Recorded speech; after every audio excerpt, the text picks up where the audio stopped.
wondering, why am I wearing purple glasses?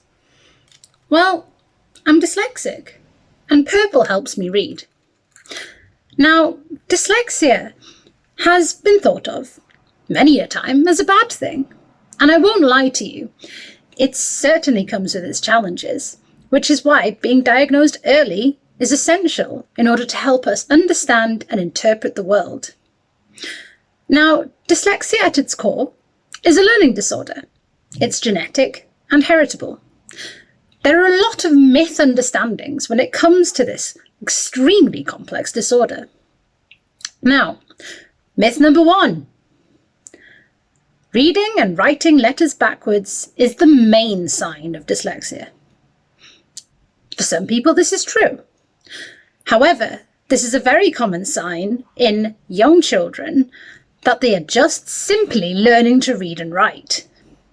For me, I have problems with comprehension, memory, reading, writing, and visual interference, or as I like to call it, alphabet soup and letter spaghetti, which is where the purple glasses come in.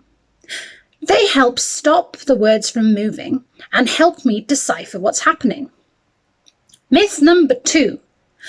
Dyslexia goes away once you learn to read.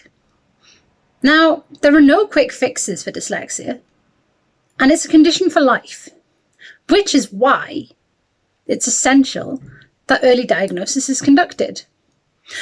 I remember English class in high school where I would be waiting anxiously to see if I would be picked on to read aloud that day.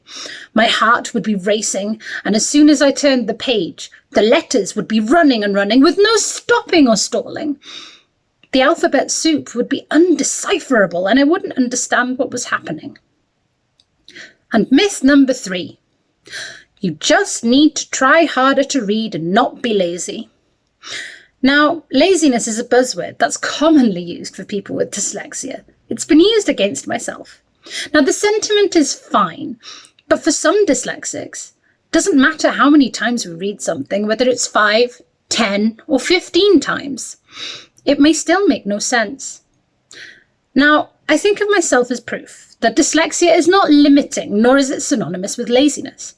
I'm a PhD student and I plan on developing a career in science communication. And I've worked very hard to get this far.